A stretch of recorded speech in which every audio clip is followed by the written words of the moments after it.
You probably know the name by now. Elon Musk. The guy behind Tesla, SpaceX, Neuralink, and whatever else he's dreaming up next. But what makes Elon different isn't just that he's rich, it's how he got there. He didn't invent one brilliant thing and ride it forever. He didn't play it safe. He actually did the opposite. He kept betting everything on ideas most people thought were insane. Reusable rockets? Electric cars in a gas-powered world? Yeah, nobody was asking for those at the time, but he built them anyway. And sure, now he's the richest person on the planet, but rewind the clock, and you'll see a totally different story. A kid getting beat up at school, feeling out of place, then a young adult risking every dollar he had on companies that could have easily failed. So in this video, we're not just looking at Elon's biggest wins. We're going back to where it all started and how one bold decision nearly wiped him out, or made him unstoppable.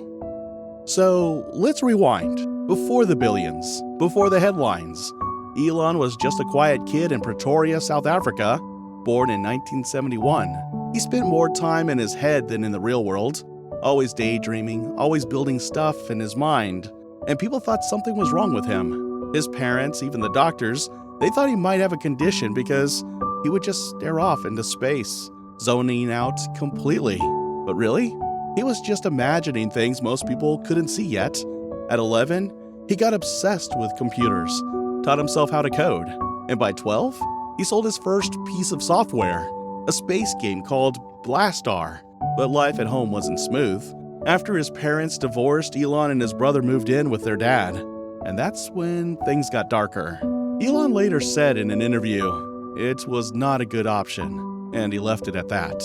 He didn't really fit in anywhere. He was small, quiet, obsessed with books, and a prime target for bullies. There's one story that really says it all.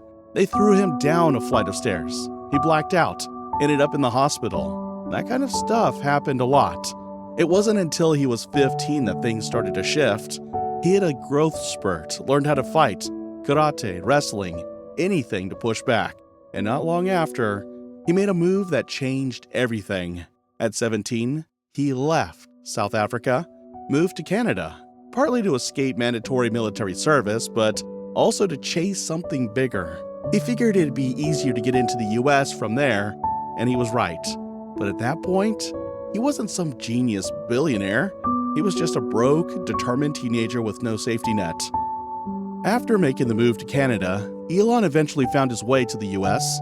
He got into the University of Pennsylvania and studied everything: economics, physics, business, energy. His brain was always split between two things: how stuff works and how to build something from it.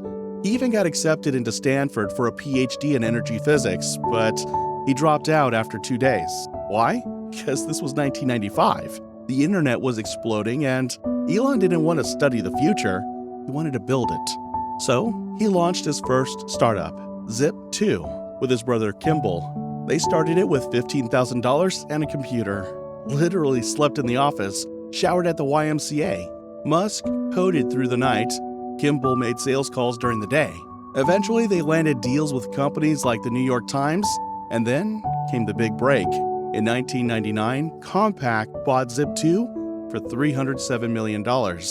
Elon walked away with $22 million. And like any young millionaire in the late 90s, he bought a McLaren F1 supercar. No insurance, tried showing it off, wrecked it. Car went airborne, completely totaled. He later joked, "It's not consistent with the rest of my behavior." Classic Elon.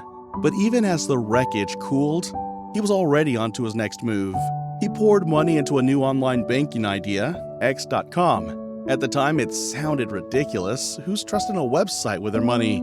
But in 2000, X.com merged with another company, and that merger became PayPal. It wasn't smooth. While Elon was away on vacation, the board replaced him as CEO. Peter Thiel stepped in. Elon came back stunned, but he didn't walk away. And when eBay bought PayPal in 2002 for $1.5 billion, Elon's stake earned him about $180 million. That was just fuel for the next big gamble. Most people, after making $180 million, would relax a little, buy a house, maybe an island, coast for the rest of their life. Not Elon. Fresh off the PayPal sale, he took that entire fortune and bet it on two ideas everyone said would fail.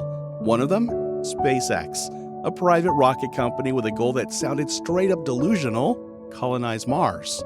Almost nobody took it seriously. Friends told him to forget it. One even made him watch a highlight reel of rockets exploding, just to talk him out of it. But Elon wasn't trying to play it safe. He'd already seen where the world was headed, and he wasn't waiting for someone else to build it. So he launched SpaceX in 2002. And just 2 years later, he made another insane move. He joined a tiny electric car startup called Tesla, dropped $6 million of his own money in, and stepped in as chairman. At that time, Tesla wasn't some billion-dollar brand. It was basically a garage project with a dream to build electric sports cars in a world still running on gas.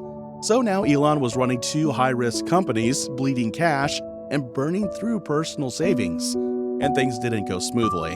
SpaceX's first 3 rocket launches all failed. By 2008, the company was hanging by a thread. He was almost out of money. Tesla wasn't profitable. SpaceX was one launch away from total shutdown. And Elon later said it himself. If the 4th one failed, that was it. Game over. But somehow, the 4th launch worked, and not long after, NASA signed a great contract with SpaceX. Just like that, the door cracked open. Not because Elon got lucky, but because he bet everything when everyone else backed away. Then came 2008, when Elon Musk was again down bad. Tesla was close to bankruptcy. SpaceX had barely survived after that 4th launch. And the money? He'd poured nearly everything from the PayPal sale into keeping both companies alive. The timing couldn't have been worse.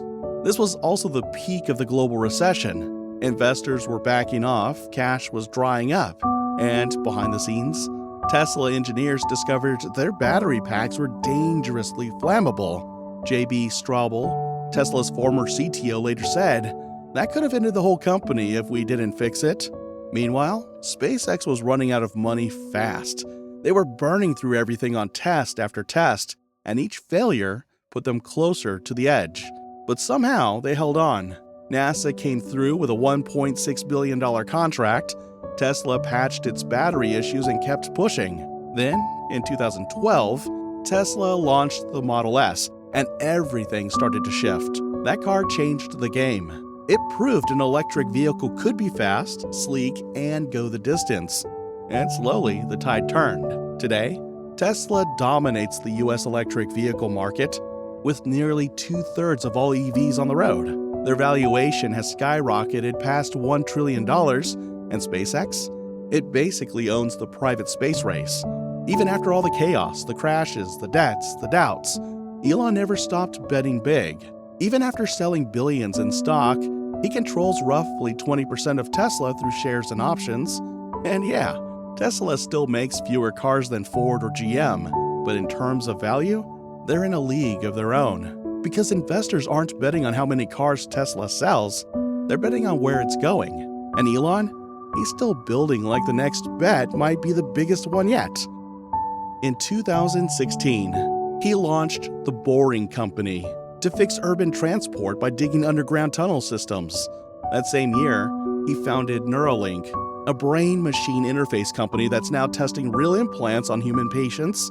Both ideas sound crazy, but so did electric cars, so did private rockets, so did putting all your money on the line with no backup plan. That's kind of the point, because Elon's story isn't just about money or fame, it's about belief. Belief in things that don't exist yet. Belief in ideas that most people would walk away from. And that's the real lesson here. You don't need billions to follow that mindset.